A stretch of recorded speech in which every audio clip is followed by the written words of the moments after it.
Good evening. Tonight I will be trying for you guys Strathisla 12. It is a Highland single malt Scotch, aged 12 years. And it was a purchase I made about, I went to a family reunion on the way back. I went through a little town in southeast Kansas. He had 2 bottles of these. They were $36. $36.99 I think is what I paid for it, if I remember correctly. And so I thought $36.99 for 12-year-old Scotch. I've never really seen it too much. I'd seen it once before in north central Kansas, and I didn't buy it at the time. I don't even remember the price. I remember just thinking, I don't know about that one. So anyway, I purchased the bottle, brought it home, and I opened it 3 weeks ago. When I opened it, the cork tore up.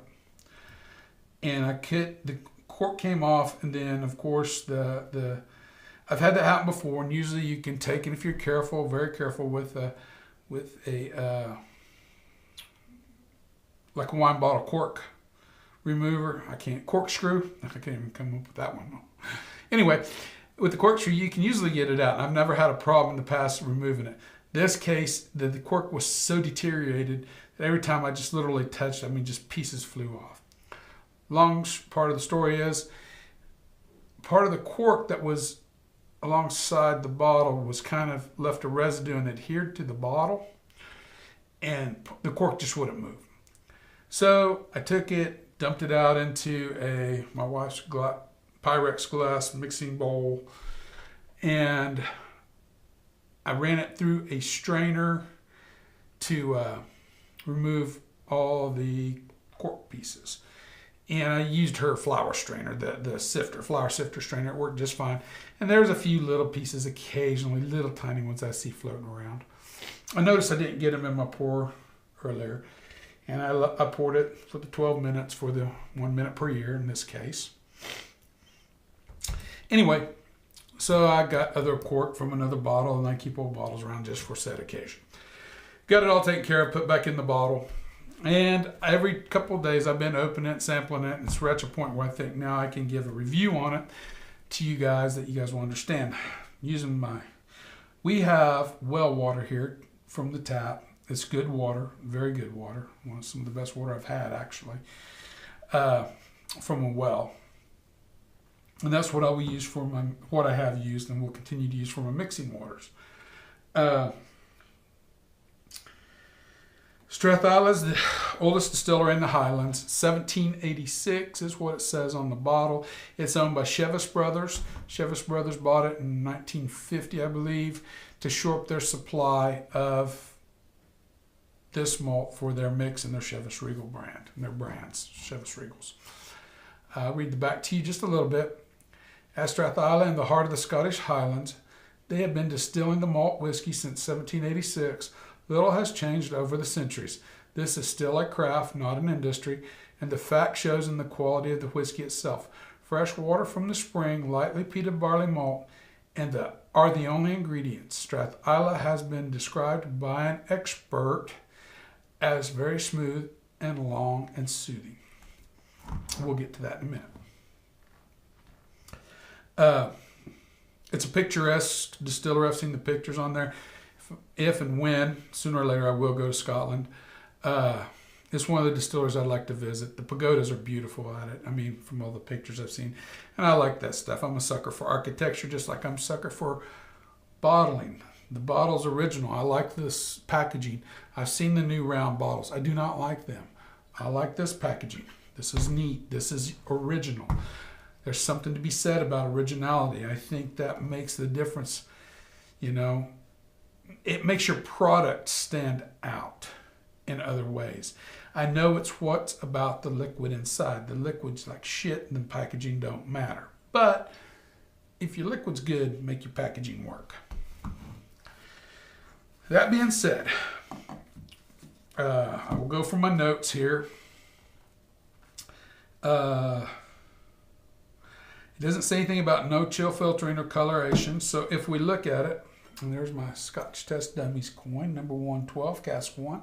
Thanks, Bart Scott. Enjoy watching you guys' reviews. we can see it is an orangey burnt amber. And that tends to make you think of coloring. It's fairly viscous with the legs running down pretty quick, but it stays pretty solid to the glass too as well. So there is some, it's fairly well coating on a glass. It is sherry. I don't know if it's a complete sherry scotch, if they mix sherry and bourbon barrels. I don't know that part. I won't comment as to whether it is, but I do know it has sherry in it because you can smell a little bit of it.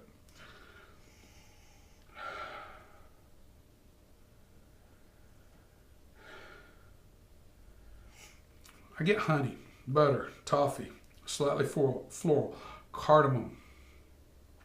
You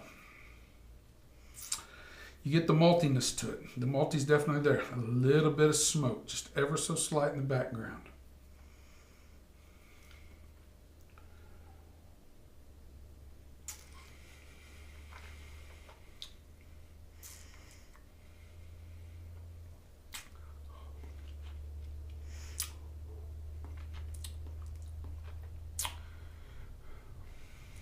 It's a little spicy. You can add black pepper to that. Cardamom, still with the honey. Almonds. Think of that smoke and the almonds in combination. Think of maybe almond butter, or think of almond butter or almond toffee. Brittle. Think of almond brittle. Slightly burnt maybe, almond brittle, and that's the smoke bringing it into there. And it's there. It's not heavy, but it's there. But it gives that sort of slightly burnt almond brittle taste to it, and it's not offensive.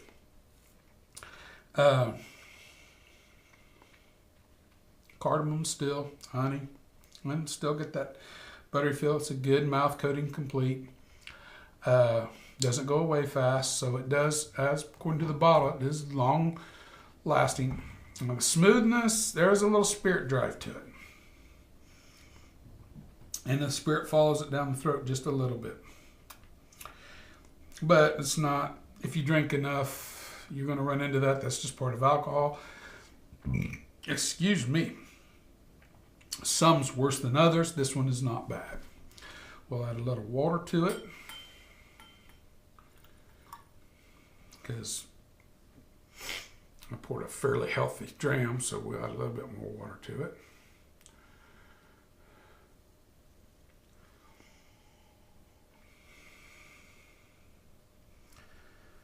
You lose all the spirit, all the alcohol in the nose. I was getting alcohol before in the nose, not a lot, but I was getting it. Really brings the honey forward in the nose. Still get the cardamom.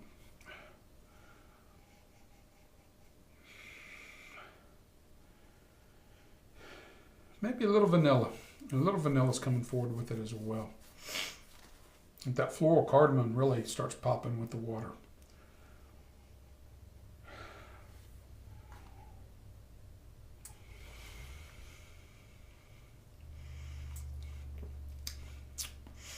Totally tames the spirit drive. There's no more spirit drive.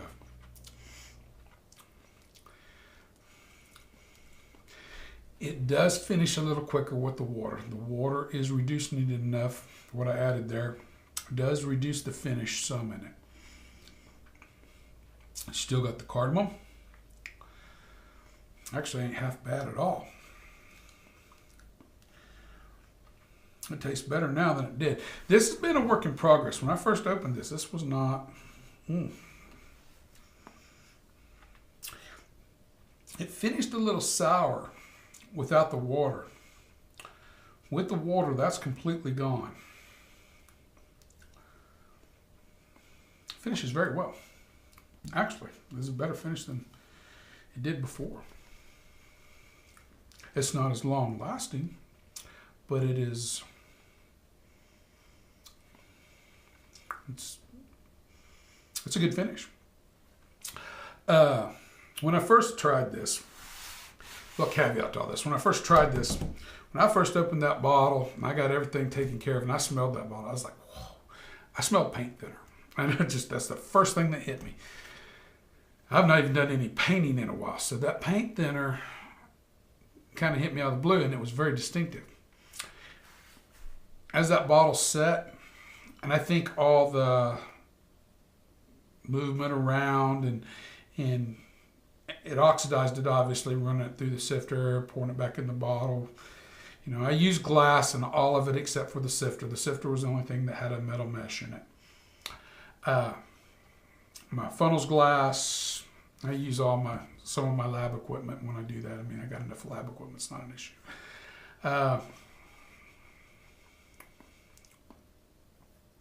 It's very good. And I use lab equipment because I'm a geologist, and I make my own 10% hydrogen HCl, hydrochloric acid, 10%, 10 mole. Actually 10 molar, not 10%. Anyway, I make that myself because you can't buy it. You buy it, usually it's 36 molar, and then you've got to reduce it down to 10. And I'll do two different things because, okay, I'm deviating. I digress. Anyway, that's what I have lab equipment for. But you still get the maltiness. It's salty, a little salty in that finish. That's not a bad dram. When I first opened it, I gave it a 78 out of 100 because that paint thinner was not leaving it. But as times went by, and it's been about 3 weeks, I've noticed it has changed. And it's changed for the much better. I'm going to give it an 81 out of 100. I think that's a better score for this. So, I think you couldn't do much worse. And I'll tell you something else I've done with this. It's a little off kilter, and it'll only be a couple of more minutes of your time if you want to watch. I've made this. I had 100 mils, well, not quite 100, a little over 100 mils actually. But I put 100 mils of Talisker Storm in here. I decanted into this. Then I played around. I've done this before.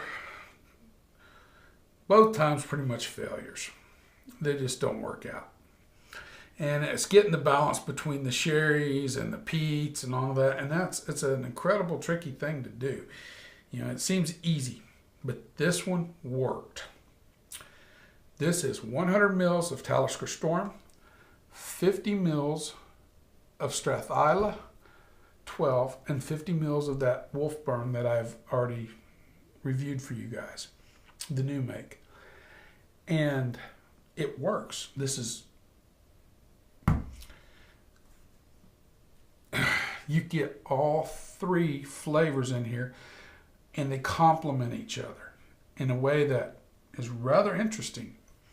And I think they complement each other in a way that works very well.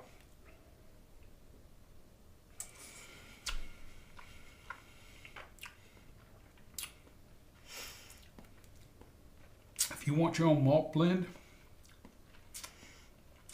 watch Ralphie. That's where I got this idea from. I've done it with a lot more than single malts. I've played around with bourbons too.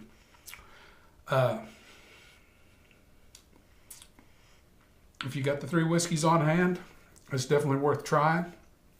I actually enjoy this a whole lot. I'm not going to waste my Wolfburn like that though, because that's a rare bottle to get here. So 50 mils is all I want to sacrifice out of it for this. But it was a sacrifice that was well worth it. All right, guys. Remember, the spirit in your glass ain't running from you.